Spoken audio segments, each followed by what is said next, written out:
नमस्कार दोस्तों, stock market studies में फिर से एक बार आपको दिल से स्वागत करता हूँ। तो आज इस वीडियो के अंदर आपको वो इम्पोर्टेंस पॉइंट शेयर करूंगा जो बार-बार मैं आपको बोलता हूँ। वो पॉइंट्स क्या है? पेशेंस। क्योंकि देखिए, मैंने बहुत सारे कंपनीज के ऊपर बहुत सारे लॉसेस भी झेला, मगर मैंने एग्जिट नहीं हुआ क्योंकि मुझे पता था एक ना एक दिन उस कंपनी मुझे जरूर रिकवरी करके प्रॉफिट दिलाएगा। और आज मुझे लग रहा है कि मैंने जो डिसीजन लिया वो सही है। देखिए, हमेशा आपको एक चीज को नोटिस करना है।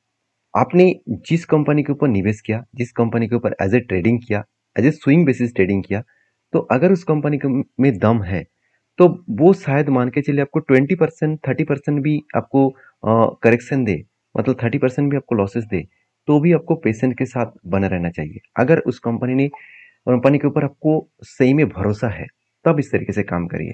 तो मुझे भरोसा था, तो इसलिए मैंने होल्ड किया और आज उसका फायदा मुझे मिल रहा है। वो मैं इस वीडियो के अंदर डिस्कशन करूंगा, तो इस वीडियो को पूरा देखना क्योंकि आपको भी एक क्लियर कट विजन मिलेगा कि हाँ, पेशेंस का कितना इंपॉर्टेंस रोल्स है इस शेयर मार्केट में। तो चलो सबसे पहले मैं डिस्कशन कर लेता हूँ कोचिन शिपयार्ड लिमिटेड।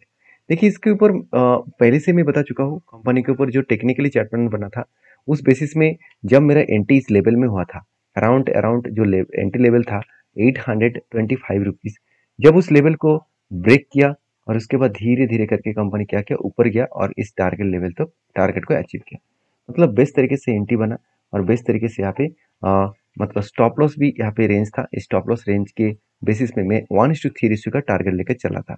1:3 रेशियो का टारगेट लेकर चला था और बेसिकली शानदार तरीके से एक टारगेट को कंपनी क्या किया, अचीव की। अभी अचीव होने के बाद कंपनी देखिए लगातार हाई कर रहा है और मुझे एक दोस्तों ने ये भी कमेंट्स किया कि सर फिर से क्या आप कोई एंट्री लेने वाले हैं? नहीं, मैं कोई एंट्री नहीं लूंगा। हाँ, मैं एक एंट्री लेता अगर यहाँ पे कंटिन्यूसली एक बाइंग का कैंडल मुझे दिखता।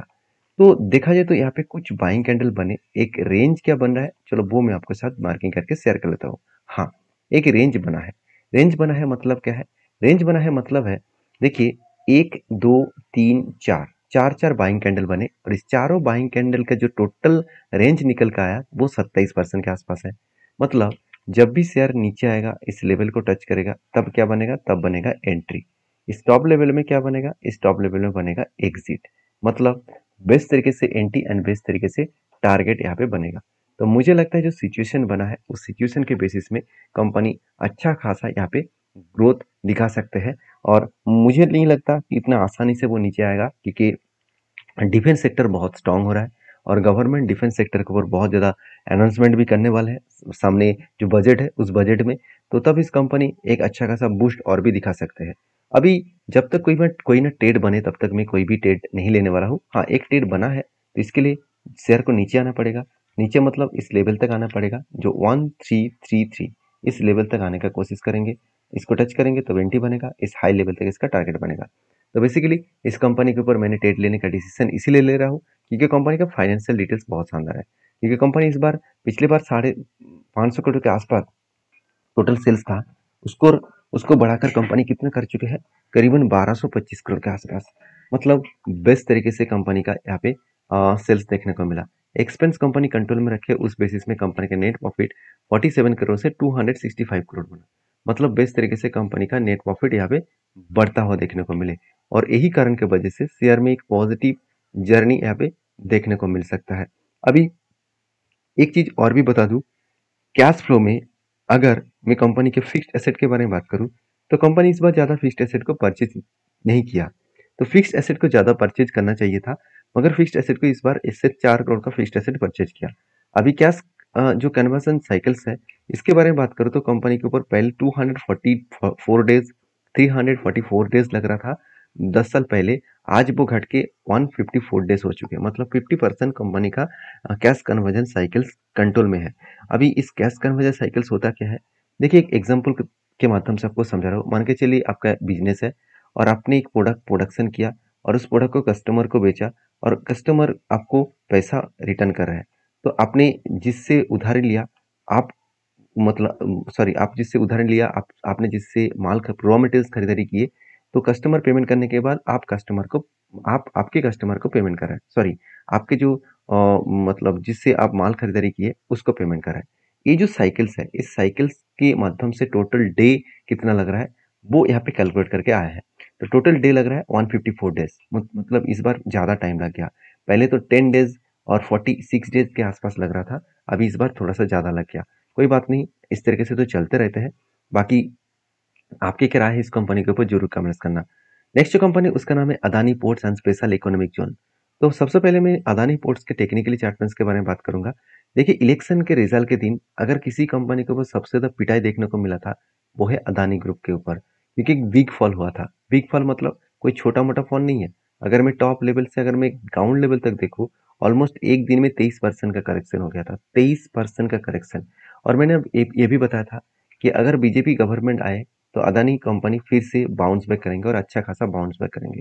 तो देखिए, उसी तरीके से फिर से बाउंस बैक कर रहा है और ऊपर जाने का कोशिश कर रहे हैं, क्योंकि लोगों का कहना है और ये भी देखने को मिला कि बीजेपी की मतलब राज्य में हमेशा अदानी को ही ज़्यादा से ज़्यादा फायदा मिला, मतलब अदानी को बहुत ज़्यादा फैसिलिटीज और बहुत ज़्यादा काम मिला। देखिए, गवर्नमेंट के ऊपर डिपेंड करके बहुत सारे कंपनी चलते हैं, क्योंकि कौन सा गवर्नमेंट आएगा, वो किसको सपोर्ट करेंगे, वो डिपेंड करता है गवर्नमेंट के ऊपर। तो बेसिकली यहाँ पे मुझे ये डेटा देखने को मिला।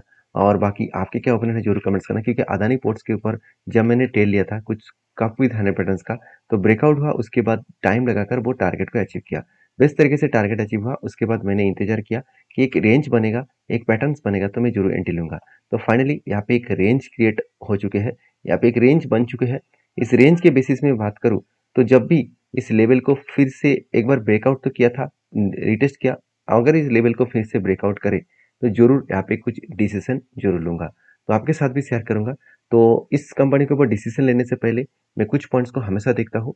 पहले मैं जो देखता हूँ वो है कंपनी का बैलेंस शीट, यहाँ पे कितना कर्जा कंपनी को बढ़ा। तो इस बार देखिए, कंपनी का जो रिजर्व है वो 52,000 करोड़ के आसपास है, और कर्जा थोड़ा सा कम हुआ पिछले सालों की तुलना से। और कंपनी के हाथ में फिक्स्ड एसेट भी बहुत ज़्यादा है, 75,000 करोड़ के आसपास।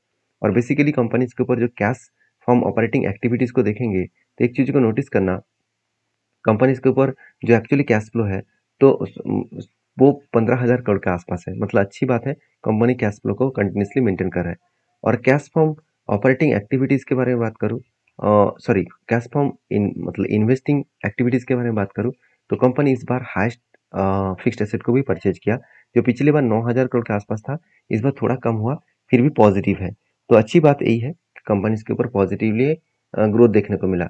उसी तरीके से अगर डेटा के बारे में बात करूँ, तो मैं ज़रूर कहूँगा इस कंपनी के ऊपर आपकी क्या विज़न है, आपकी क्या राय है, वो ज़रूर मुझे कमेंट्स करके बता सकते हैं। तो नेक्स्ट जो कंपनी है उसके बारे में चर्चा करूँ, उसका नाम है जुबिलेंट फूड। देखिए, मैं पहले ही बोल चुका हूँ कि पेशेंस कितना इंपॉर्टेंस है, वो आज मैं इस कंपनी के ऊपर दिखाऊंगा। जब इस कंपनी के ऊपर बिग फॉल हुआ था, तभी मैंने इस कंपनी के ऊपर पेशेंस के साथ बने रहे। क्यों बने रहे उसका रीजन तो मैं बताऊंगा, उससे पहले टेक्निकली चार्ट पैटर्न आपके साथ शेयर करूंगा। देखिए, कंपनी के ऊपर एक कप बना था, उसके बाद हैंडल बना, फाइनली ब्रेकआउट हुआ, रिटेस्ट करके ऊपर गया था। टारगेट होने से पहले ही कंपनी के ऊपर एक बिग फॉल हो गया था। मुझे बहुत सारे दोस्तों ने यही कमेंट किया था कि सर, कंपनी के ऊपर जिस तरीके से करेक्शन हुआ, तो आपको तो बहुत बड़ा लॉसेस चला था, आप क्या करेंगे। तो देखिए, मुझे जो करंट एंट्री लेवल से लॉसेस तक देखने को मिला था, करीबन 17 से 18% के आसपास था। और मैंने आपको ये भी बताया कि जिस तरीके से करेक्शन हो रहा है, ये जो लेवल है, इस लेवल तक आने का कोशिश करेंगे। मतलब जो लो लेवल है, इस लो लेवल तक आने का कोशिश करेंगे, यहाँ से वो बाउंस बैक कर सकते हैं। आज मेरा कोई लॉसेस भी नहीं है। आज मुझे जहाँ पे एंट्री मिला था वही लेवल में टच होता हुआ देखने को मिले। तो पेशेंस जब किसी कंपनी के ऊपर आप दिखाएंगे, तो वहाँ पे हमेशा आपको फायदा मिलता रहेंगे। तो जुबिलेंट फूड के ऊपर इतना शानदार रिबाउंस करने का कारण कौन सा है, रीजन कौन सा है, चलो वो रीजन आपके साथ शेयर करता हूँ। वो रीजन आप देख सकते हैं, Jubilant food footwork opens to 20,000 domain, मतलब domains pizza store in India. तो सोचिए, 20 मतलब 2,000, 20,000 नहीं, 2,000, तो 2,000 डोमेस मतलब डोमिनोज पिज्जा का जो स्टोर है वो ऑल ओवर इंडिया में ओपन करने जा रहा है। तो 2,000 इस तरीके से अगर स्टोर ओपन हो, तो सोचिए कंपनी का रेवेन्यू ग्रोथ किस लेवल में हो सकता है। तो बाकी इस कंपनी के ऊपर मेरा डिसीजन पॉजिटिव इसलिए रहेगा क्योंकि कंपनी का सेल्स ग्रोथ बहुत शानदार है, प्रॉफिट ग्रोथ भी बहुत शानदार है। तो जब कंपनी इतने शानदार तरीके से खुद को रिप्रेजेंट कर रहा है, तो उस कंपनी से दूर रहना थोड़ा सा बेवकूफ़ वाला बात होगा। तो बाकी मैं आपको ये नहीं कहूँगा कि कल ही जाकर इस कंपनी को और बाई करिए, सेल करिए। ये आपके ओपिनियन है, मेरे ओपिनियन आपके साथ शेयर कर रहा हूँ, क्योंकि इंस्टीट्यूशन इस कंपनी के ऊपर ट्रस्ट बिल्ड कर चुके हैं। क्योंकि इंस्टीट्यूशन आप देखेंगे तो कंटिन्यूसली उसका होल्डिंग को मेंटेन कर रहा है। तो जो लोग सोच रहे हैं कि इस कंपनी के ऊपर अभी क्या किया जाए, उसके लिए बता दूं, देखिए, करना कुछ नहीं है, आपको कंपनी के ऊपर डीपली रिसर्च करना है, उसके बाद काम करना है।